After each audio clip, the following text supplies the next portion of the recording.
On January 5, 1942, as victory celebrations echoed through the streets of Tokyo, Admiral Isoroku Yamamoto ordered his staff to begin planning the second stage of Japan's Pacific War operations. Studying situation reports from the Philippines, Malaya, and Point South, Yamamoto saw that Japanese forces would soon control East Asia and the other territories they had attacked in December. He told his chief of staff, Matome Ugaki, that plans must be completed by mid-February. The speed with which the Japanese had conquered the Western Pacific astounded the planners in Tokyo and brought sharp disagreement within the Imperial General Staff. The ardent military nationalists wanted to press forward as long as Japan remained victorious, no matter how far such planning led. Another group, represented by Admiral Yamamoto, had been less enthusiastic about opening war with the United States and Britain, and they worried about the future. One reason Yamamoto was at sea aboard the combined fleet flagship Yamato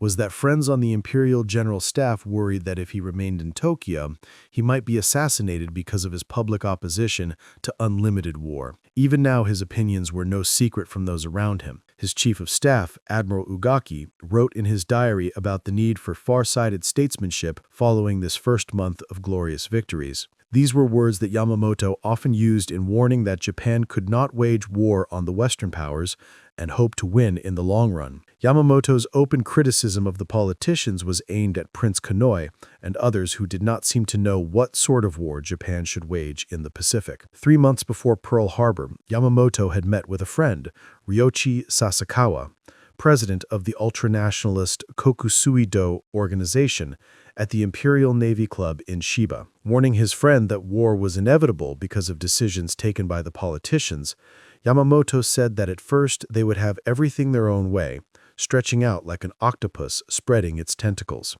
Now, just a month after the war had begun, the octopus was spread almost flat. However, Yamamoto had also warned his old friend that the euphoria could not last. The time, he said, for political action was the moment that Singapore fell. That disaster would unsettle the British in India, and they would undoubtedly be willing to listen to talk of peace. Yamamoto knew the British well. He had been a member of the delegations to the London Naval Conferences of 1930 and 1934. He also knew the Americans, having served as Japanese naval attaché in Washington from 1926 to 1928. He agreed that once war was started by the politicians, a major victory must be won quickly. But when that victory was achieved, he believed Japan would only have a year and a half to bask in glory. We must get a peace agreement by then, he told Sasakawa. And he looked to this old friend to carry the word among the right-wing political leaders who were in power. On January 5th, victory seemed close at hand. The American battleship fleet had been put out of action at Pearl Harbor on December 7th. The British battleships Repulse and Prince of Wales had been sunk off the Malay coast.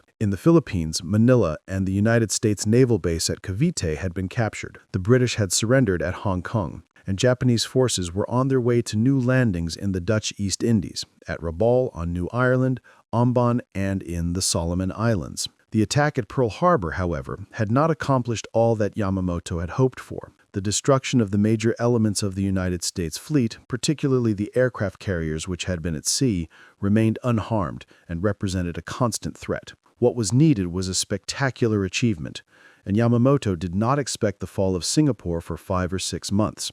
It came on February 15th. He believed that if he was to achieve his goal of setting up the stage for negotiation, he must move in another direction. But the question before his planners was where to strike next. The army vetoed Yamamoto's suggestion for an attack on the Soviet Union. Such a war would be fought almost entirely on land, and the army was heavily occupied in China and Southeast Asia. So 3 other ideas were offered. Yamamoto's favorite was to attack in the Indian Ocean, invade Ceylon, draw out the British Far Eastern Fleet, and destroy it as Yamamoto had destroyed the American ships at Pearl Harbor, and then push into the Middle East to link up with the Germans, who were driving toward the Soviet oil fields in the Caucasus. Thus, the Japanese Navy would be assured of all the oil it needed. The army refused to consider a Middle Eastern operation, so only 2 plans were left. One, advocated by the Naval General Staff in Tokyo, called for an attack on Australia to deprive the Americans of that forward base of operations. After moving into the Solomon Islands,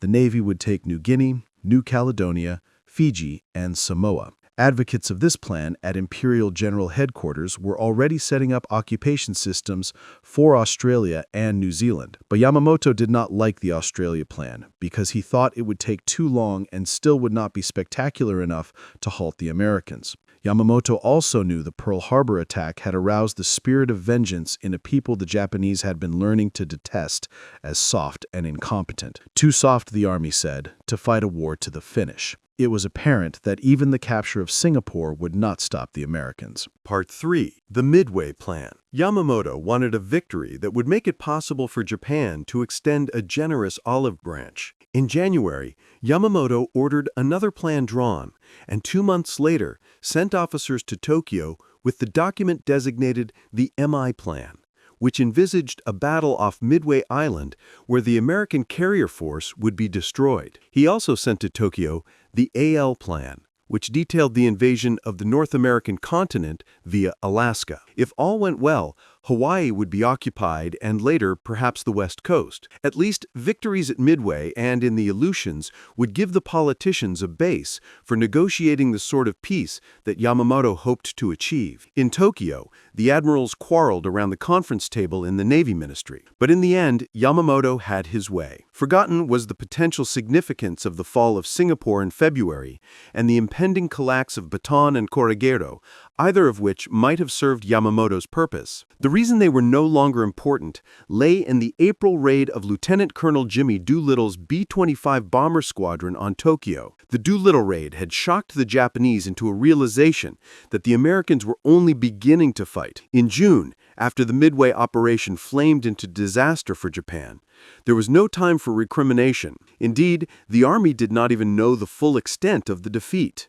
The news of the destruction of 4 big fleet carriers was carefully suppressed so that it was known only at the highest levels of the Navy. Part 4. The Japanese move south. While Yamamoto had been off on his Midway excursion, the Naval General Staff in Tokyo had moved the Navy and its air forces steadily southward to set up the forthcoming attempt to cut off Australia. Naval forces had taken Rabaul on January 23rd, and from that time onward, they had conducted constant air reconnaissance and bombing raids against other islands and New Guinea. It was apparent to the Australians, who communicated their concerns to General Douglas MacArthur after his arrival in March, that the Japanese would soon move against New Guinea. If they were successful, it would be very nearly a walkover for the Japanese to take northern Australia. In February, the Japanese had already bombed Darwin, and in March,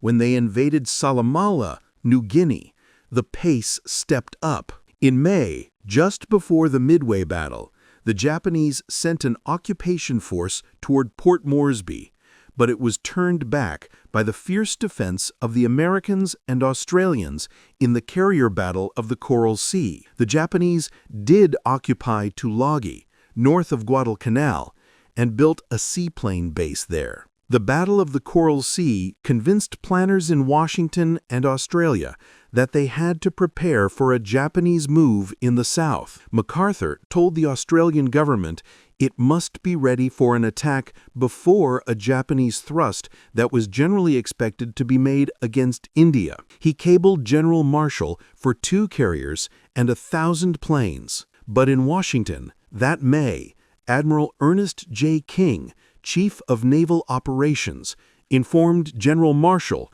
that until the end of June, he would only have 2 working carriers in the entire Pacific, while on the eve of Midway, the Japanese had 10. Pacific Fleet Commander Chester W. Nimitz had already given advanced warning about the big move he expected the Japanese to make, which turned out to be the Midway battle. Part 5. Planning the Counter-Offensive. While events were taking their course at Midway, the Japanese were establishing their forces in the New Guinea Solomons area. Major General Tomitaro Hori landed the South Seas Force at Salamaua, and the naval troops occupied Lae and began to build up an air base there. Independently of Admiral Yamamoto, the Imperial General Staff had planned the Port Moresby operation, and Lieutenant General Harukichi Hyakutake was ordered to press on toward New Caledonia, Fiji, and Samoa, and to be ready to resume the advance against Port Moresby by July. That would be after the Midway battle,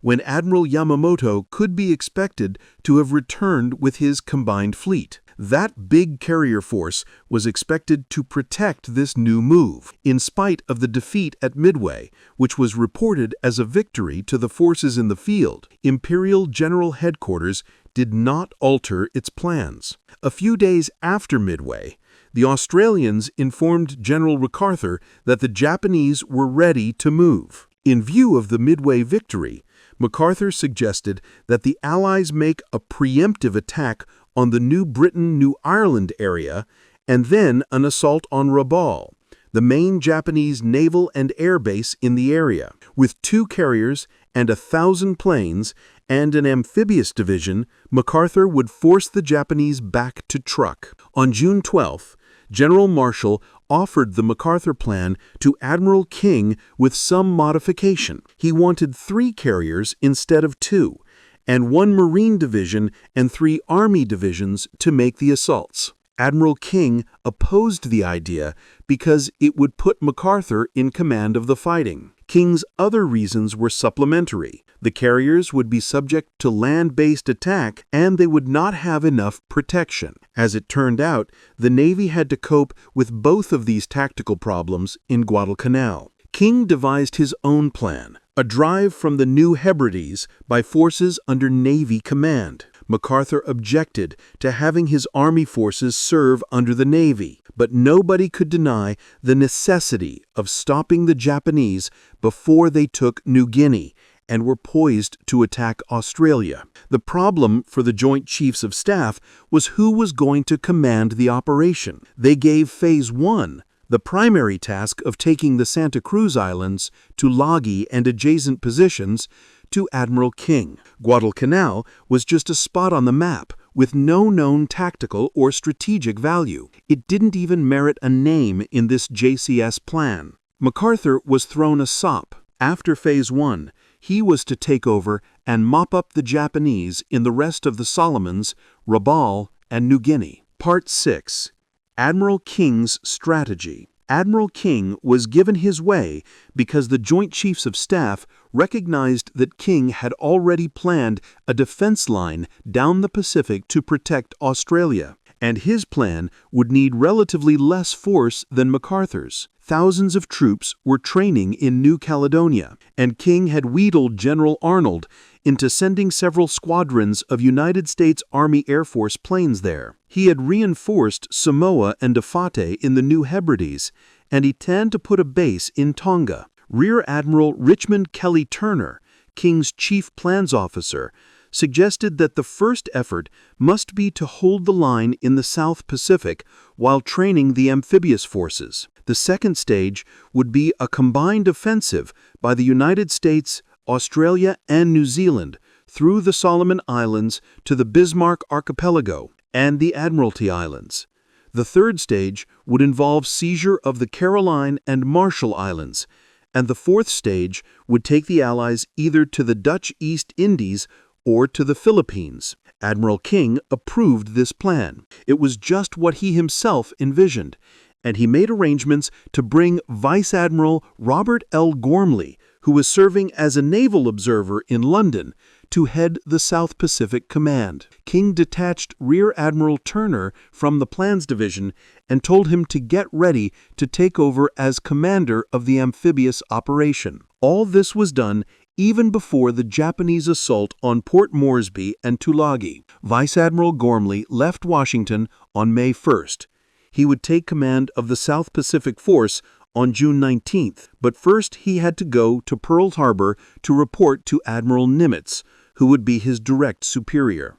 Part 7. Intelligence discovers Guadalcanal. By the time Gormley got to Pearl Harbor, the Japanese offensive was already beginning in the South Pacific. On May 22nd, an Army plane saw a Japanese photo reconnaissance aircraft taking pictures of Guadalcanal. Army intelligence suggested that the Japanese were preparing to build an airfield there. On June 25th, Army intelligence reported that the grass on the island's central plain had been burned off, and tents had gone up in the area. A wharf was under construction at Lunga. 6 days later, an Australian coast watcher on Guadalcanal reported that construction of an airfield was only awaiting the arrival of Japanese construction units. He even knew the names, the 11th and 13th Pioneer Forces, which were the equivalent of American Seabee units. This information was confirmed in a radio interception made by Nimitz's intelligence officers at Pearl Harbor. The Pacific Fleet's Radio Intelligence Group, which had broken parts of the Japanese naval code,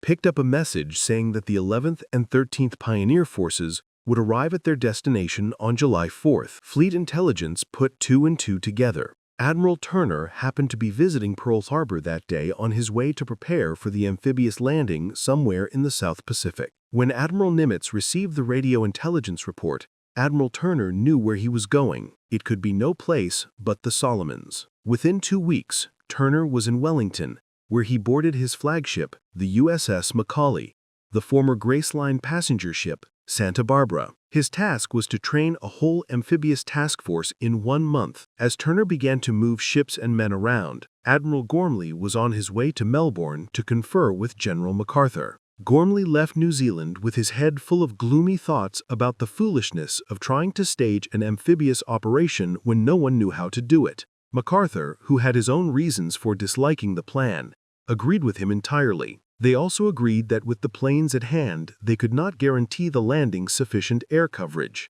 After all, this meeting occurred on July 18th, and the landings were to be made in 3 weeks. They sent a dispatch back to Washington recommending that the operation be deferred. But King was not happy with that message. King had told his new commander that he was handing him a difficult job and that he would not be able to give him the proper tools until perhaps the fall. The answer was no. The invasion would proceed as planned. Part 8. Preparation Challenges. Gormley had left Washington convinced that the United States was not ready for aggressive action in the South Pacific. His gloom increased when he tried and failed to get Seabees and other units sent immediately to New Zealand. From the beginning, the Guadalcanal invasion plan was notable for failures of intelligence. All concerned commands knew that an operation was in the offing, particularly after July 10th, when Admiral Nimitz sent Admiral Gormley his operations orders. The major Japanese airbase was located at Rabaul. Planes from those fields could stop at Guadalcanal, refuel, and then bomb Australia.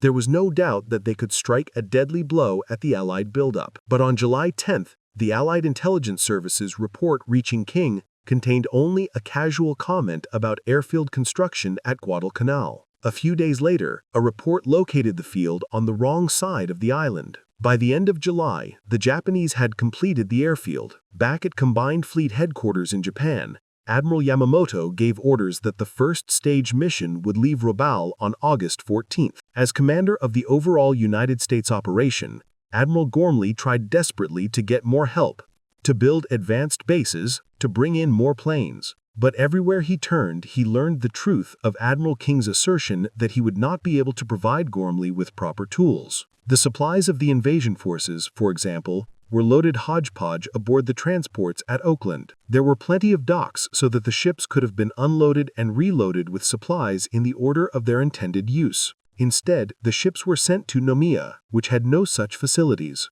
Admiral King had at least a general idea of the difficulties, but there was not time for delay. King knew better than any of his subordinates the absolute necessity of stopping the Japanese before they got to Australia. The timetable remained. By late July, the rush was on, and 17,000 Marines were moving by troopship from California, Pearl Harbor, Noumea, and Samoa. Admiral Gormley was too busy to hold a conference of his commanders, but on July 28th, Admiral Frank Jack Fletcher, who was supposed to be in tactical command, called a meeting aboard his flagship, the carrier Saratoga. Part 9. The Fateful Conference. For the first time, the tactical unit commanders met to talk about the invasion. Admiral Fletcher was to protect the invasion with his task force. Admiral Turner was to deliver the troops of Marine General Alexander Vandegrift. Once the Marines had taken the island, garrison troops would be brought in. But so hastily was this operation called that no one had made provision for any troops to be held in reserve. There were no more men available in the South Pacific.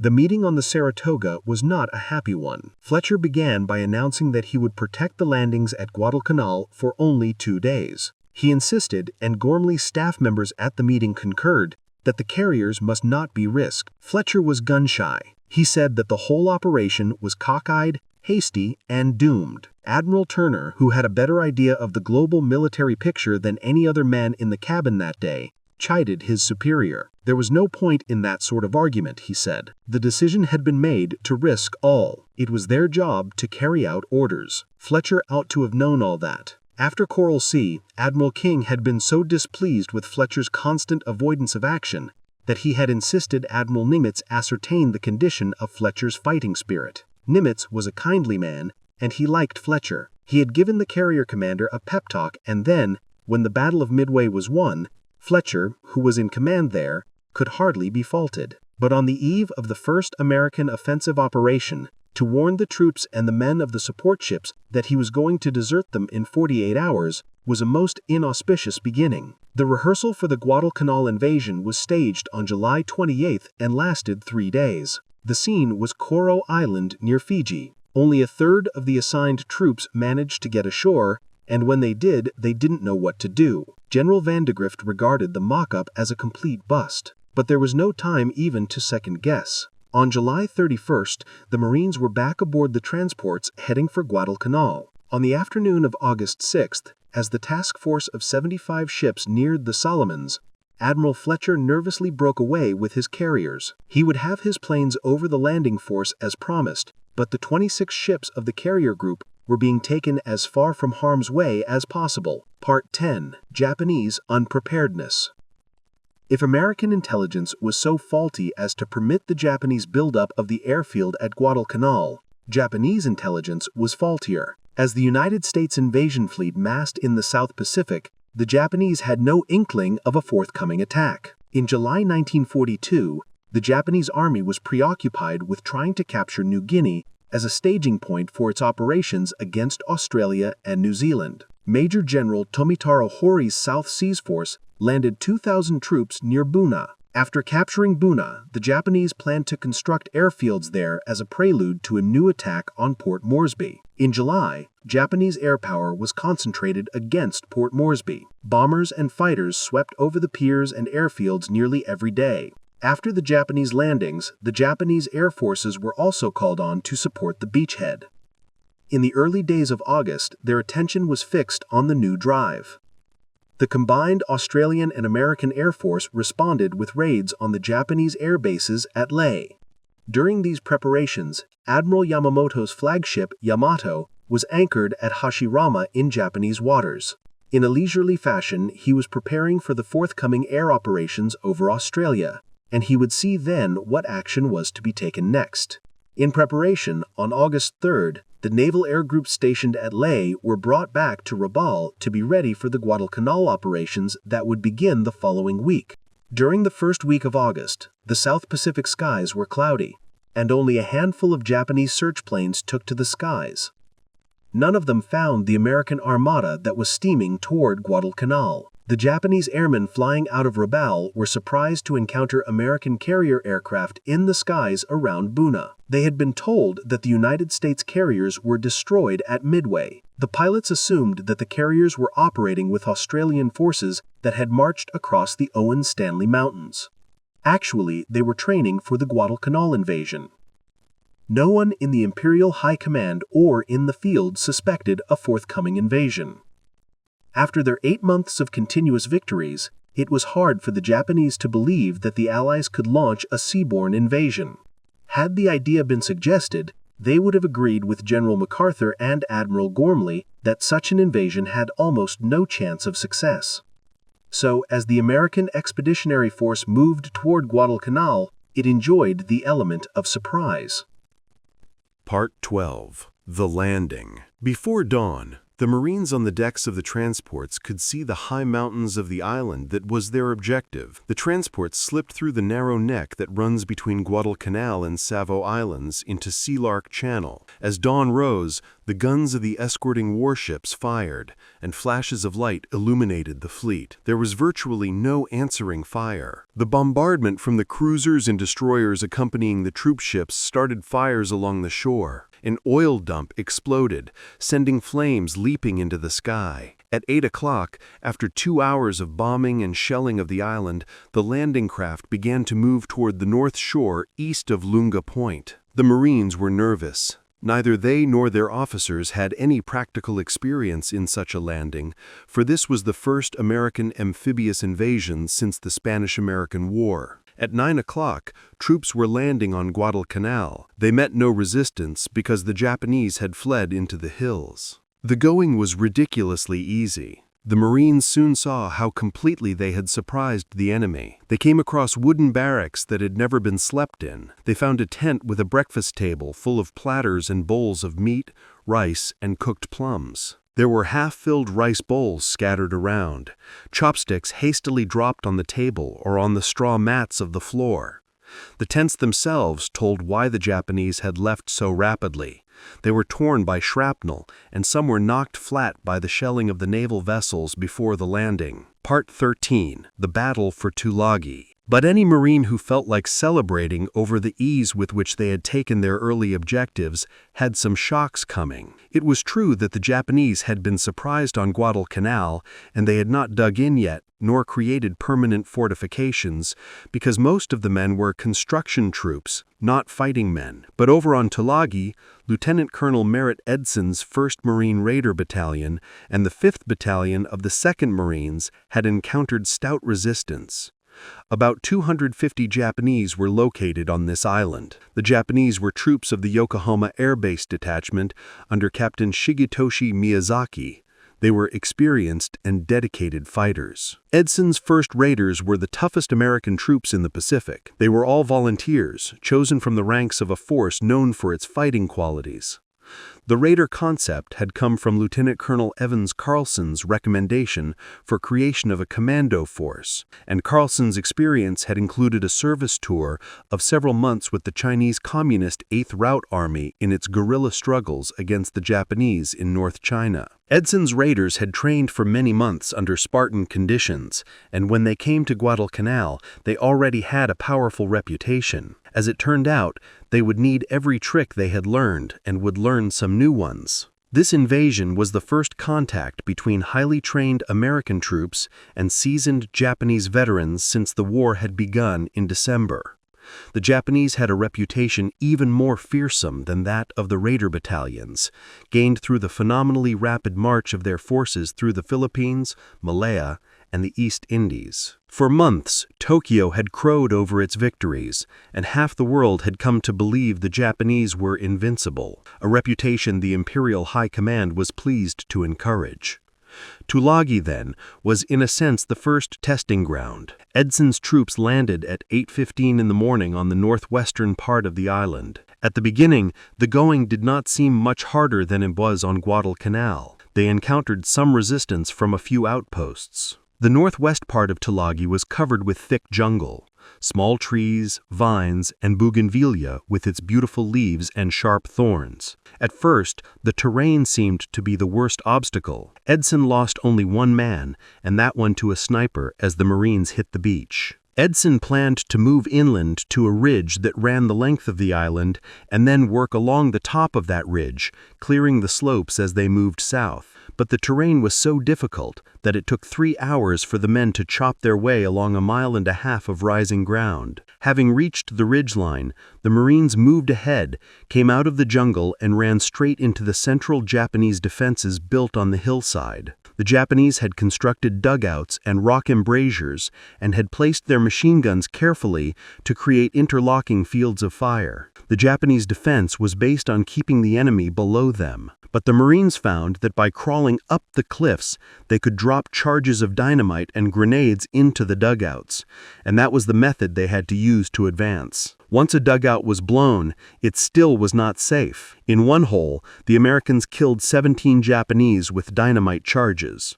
One Marine spotted a radio inside and went in to retrieve it. There were still 2 Japanese soldiers alive, and they shot him and another man who came after him before they were killed. Part 14. Japanese Fighting Spirit. One section of Marines took on this defense position in the center of the island, while the center and left flank of Edson's force pushed down the ridge. But even along the ridge line, the going was not easy. One company suffered 15% casualties that first afternoon. The frontal resistance was stiff, but with the Japanese, frontal resistance was only half the battle. Snipers seemed to be everywhere, tied in trees, in the tops of buildings, behind rocks. A favorite tactic of the sniper was to let the forward element of a Marine unit pass and then begin shooting at the men from behind. This move almost always meant death for the sniper, but usually not before he had caused several casualties. One thing the Marines learned that day was that the small .25 caliber Japanese rifle and machine gun slug were more apt to wound than to kill, which from the Japanese point of view was satisfactory because it took additional troops and resources to care for the wounded. During the afternoon, the raiders drove along the ridge until they ran into a three-sided ravine whose floor was an old British cricket field. The Japanese had dug into the ravine walls and established the fields of fire that would become so familiar in later months. As the Marines moved up, they ran into crossfire, and Edson stopped because darkness was coming, and this was no time to be probing unknown dangers. That night, the Marines on Tulagi had another new experience. The Japanese, knowing they were outnumbered with no chance of survival, staged one of the death-desperate counterattacks for which they would become infamous. They waited until the Marine perimeter was quiet. Then at 10:30 in the evening, they broke through between two companies and surrounded one of them. The Marines fought in their foxholes and in the open, using guns, machine guns, grenades, and knives. The Japanese came along the ridge toward Colonel Edson's command post and reached a point 50 yards from him. Finally, the Marines overpowered the Japanese and threw them back, but not before one company had lost half its non-commissioned officers. Part 15. The second day. The next day, August 8th, more troops were landed on Tulagi until there were 7,500 on that side of Sealark Channel. Edson's raiders and men of the 5th Battalion of the 2nd Marines began moving again toward the southeast end of the island. One by one, they attacked the dug-in machine gun positions on the steep sides of the old cricket ground. From one cave, they removed 35 Japanese, some of them already rotting and stinking, but some killed in the last moment of defense of the position. From this, the Americans deduced properly that the Japanese tactic was to hold a position until the last, unless ordered to retreat, proof of the discipline of the Japanese armed forces. Those troops who surrendered on Guadalcanal were mostly members of labor battalions, not combat troops. The raiders, that second day, encountered dozens of examples of a spirit they had not seen before. In one dugout, they cornered 3 Japanese officers who, at the end, only had one loaded pistol among them. As the Americans were ready to make the final assault, they heard 3 shots. When they entered the dugout, they discovered 3 bodies and an empty pistol. One officer had fired all but his last 3 rounds, then shot his 2 companions and himself. In those first days, this suicidal attitude surprised the Marines. It was hard for an American to understand how cornered or wounded men, with no hope of survival in their hole, knowing that the enemy had an immense material and numerical advantage, would almost invariably choose death to surrender. It took some getting used to, but after a few Japanese had pretended to surrender only to pull out guns or bayonets to attack their captors, or to explode grenades to kill themselves and their enemies, the Marines took the Japanese on their terms. Thereafter, there was virtually no further attempt to persuade Japanese soldiers to surrender. Tulagi was brought under control on that second day, although not all the Japanese on the island had been killed. For days afterwards, Japanese snipers harassed the American troops until the last sniper was eliminated. Part 16. The Stubborn Defense. One gets a feel for the stubbornness of the fighting on Tulagi in the experience of Gunnery Sergeant Angus Goss. He had gone ahead of his men to attack a cave near the cricket field. The Japanese had fired sporadically from that position. He moved up close enough to throw hand grenades into the cave. The Marines had been trained to pull the ring pin of the egg-shaped grenade, throw, count slowly, and hear the explosion. Sergeant Goss. Part 18. The Japanese Response. Early on the morning of August 7th, The Tulagi radio station flashed the first word of the United States assault to Rabaul. The astounding news reached the Rabaul airfield just as the pilots of the early morning missions were preparing to take off for another day's harassment of the Australians on New Guinea. The orders were immediately cancelled, and all available planes were dispatched to strike the American invasion force. Before the planes could take off, they received the unwelcome news from Tulagi. The entire flying boat flotilla had been destroyed. Then contact with Tulagi was broken, which could only mean that the base there had been overrun. At 8:30 in the morning, a flight of 27 twin-engined Betty bombers took off from Rabaul. They had been loaded for the strike against Australian forces on New Guinea, so they carried bombs instead of torpedoes. 18 fighters accompanied them. As they climbed to 13,000 feet, flew east to Buka Island, and turned south along the Bougainville coast, they were picked up by 4 Enterprise planes just after 1 o'clock in the afternoon. The Enterprise fighters were flying at 18,000 feet when down below they spotted the large formation of Betty bombers, escorted by the Zeros. Just above Florida Island, the F-4Fs attacked, and Lieutenant VP Dupois shot down 1 bomber. 4 others began to smoke and were listed as probables. But after this initial run, the Zeros joined the fight, and the F-4Fs broke off to take refuge in cloud cover, as they had been instructed to do. They had been hard hit. One of the F-4Fs had been shot down, and Lieutenant Dupois' plane was so badly shot up he had to make an emergency landing on the Wasp. Lieutenant G.E. Fairbank led another flight of 6 fighters from the Enterprise, and they found the enemy off Santa Isabel Island. The Zeros came in fast, 10 of them, and attacked 3 of the fighters. All 3 F-4Fs were shot down. The other 3 American fighters attacked the bombers, and Ensign R.A. Diskin shot down 1 Betty. The first kill of a Zero was made by radio electrician T.W. Rhodes.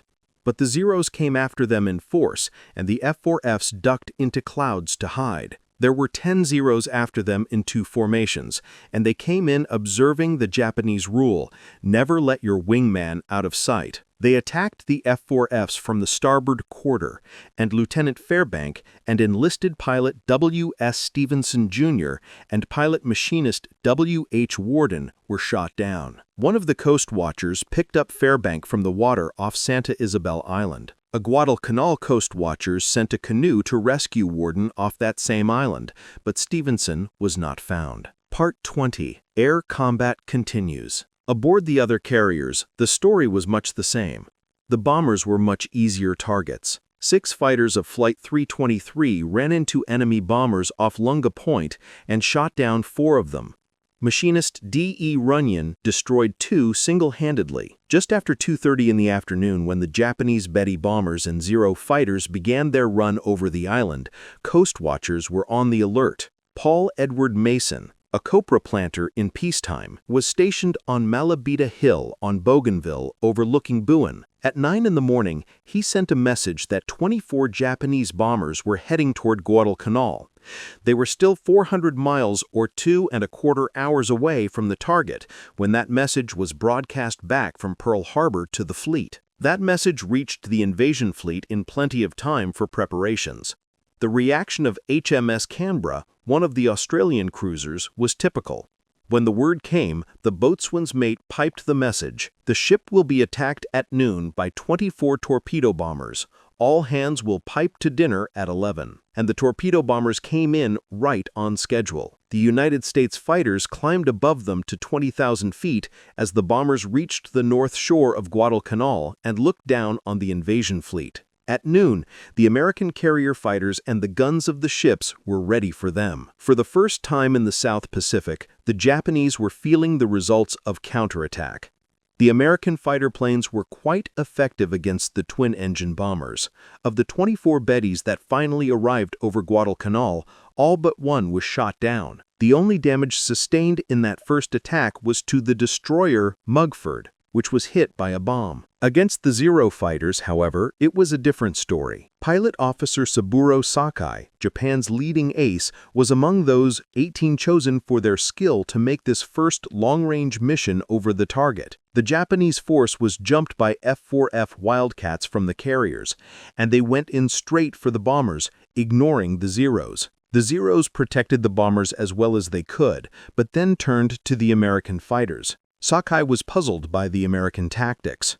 The Navy pilots dived against the Zeros, but if they missed on the first pass, they scattered and evaded. They had been instructed well by their intelligence officers, who knew that the Zero was superior in turning and climbing ability as well as faster. After a grim and skillful battle, Sakai shot down one F-4F and an SBD dive bomber that by itself jumped 4 Zeros. Several other Japanese pilots made kills, while 1 Zero was lost. Pilot Sakai attacked a group of the SBD torpedo bombers, thinking they were fighters, and ran straight into 4 spitting machine guns manned by rear gunners who had him cold as he came in. His Zero was badly smashed and he was seriously wounded, yet he managed to fly the plane back to Rabaul and landed before collapsing. In the air, the Japanese still had a temporary advantage in the quality of the Zero, but already the Americans in their F-4Fs were learning to use the limitations of the enemy to their advantage.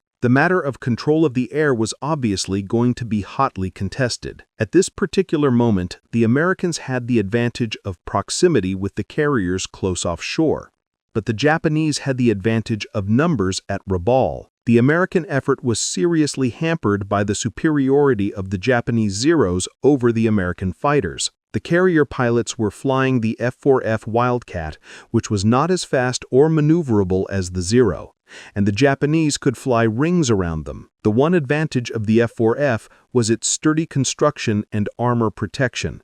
All that was needed to keep the ratio of lost planes as low as it was for the Americans. Part 20. Rabaul recovers. In Rabaul, the Japanese rapidly recovered from the surprise of the American invasion, but the problem for the Japanese fighters was the 1,100-mile round trip. For that reason, on the first day, Commander Nakadima, the leader of the fighter squadron, had resisted demands by higher authority that all Zeros available be sent into the fight, and had dispatched only his most experienced flyers. He would soon be sending others, and the losses grew more serious, largely because of the vast distances to be traversed. By nightfall of the first day, the United States invasion seemed secure. The Marines had moved up near the airfield and had not encountered any substantial resistance. One prisoner was captured, and he indicated that there were only about 600 combat troops on the island and 1,400 laborers, and that they had fled to the opposite side. Admiral Turner had moved 11,000 Marines ashore, and vast piles of ammunition, food, and other supplies crowded the beaches. General Vandegrift had noticed that the beach force was unable to assimilate the supplies, but fearing that the carriers would soon move out, he was glad to see the supplies still coming in. He did establish a second beachhead, but it was soon crowded as badly as the first. Part 21. The second day's air battle. At 8:40 in the morning, Coast Watcher Jack Reed at Buka Passage spotted 45 Japanese dive bombers that had taken off from Kavang. 30 minutes later, Pearl Harbor repeated the broadcast to the ships. The carrier planes attacked and destroyed many of the enemy bombers, but on this day, the United States ships did not escape unscathed. A blazing bomber dived into the deck of the transport George F. Elliott and set it afire. One dive bomber sent a torpedo into the destroyer Jarvis, putting it out of action. That morning, the pilots of the Enterprise and the other carriers took off on their missions and found the skies clear. They strafed and bombed troop concentrations along the Tanaru River, and they worked over the airfield again. At about 10 o'clock, 3 fighters from the Enterprise discovered a group of Japanese torpedo bombers coming in low over the surface of the water to attack the transports. They jumped them. Machinist D.E. Runyon shot down 1 bomber and 1 fighter. Ensign V.H. Rouse shot down 2 twin-engine torpedo bombers, and Ensign R.D. Diskin shot down another. That was the end of the air activity for the day. At nightfall, the Enterprise's Fighting 6 counted its losses. 6 pilots shot down by Zeros. The Japanese Zero fighters still had the edge in experience and aircraft, but the American pilots were already beginning to learn tricks of the trade. The matter of control of the air was obviously going to be hotly contested. Part 20. Rabaul recovers. In Rabaul, the Japanese rapidly recovered from the surprise of the American invasion. Part 22. Ground Operations. On the ground, the Marines fought fierce Japanese opposition on Tulagi, Gavutu, and Tanambogo. On Tulagi, they suffered 90 casualties, but took control of the island by the end of the second day. The Japanese garrison of 250 men fought to the end. 200 men were killed, 3 surrendered, and the rest swam the strait to Florida Island to continue fighting. On Gavutu and Tanambogo, the Marines suffered 250 casualties. The 500-man Japanese garrison was wiped out to the last man. The fierceness of this fighting on Tulagi was in sharp contrast with the easy advance of the Marines on Guadalcanal. There, on the morning of August 8th, the Marines reached the edge of the airport they would name Henderson Field, after a flyer killed at Midway. They were beginning to develop a contempt for the enemy. "I wish those Japanese would come out and fight," one Marine said, within the hearing of Richard Tregaskis, the International News Service correspondent who had accompanied the invasion. "All they do is run into the jungle." On the surface, then, the Marines couldn't ask for a finer war, but the officers were edgy that second afternoon. It was too easy. At sea, the Americans apparently had no opposition either. A few Japanese patrol craft and tenders and 1 or 2 transports had been caught off the shore, and they had been destroyed in the first hours of the invasion by shelling and bombing. Only in the air were the Japanese giving the Americans pause. Most of those first waves of bombers were destroyed, but the cost of meeting the Zeros was 21 of Admiral Fletcher's 99 carrier planes. That loss, not high by operational standards, convinced Fletcher that his decision to withdraw was sound. At 6 o'clock that evening, Fletcher asked Admiral Gormley to allow him to withdraw his carriers. He withdrew before he had a reply. When Admiral Turner intercepted Fletcher's dispatch, he realized that the carrier withdrawal would leave him without any air cover. The number of Japanese planes could be expected to increase sharply as the enemy brought down more aircraft through the island chain.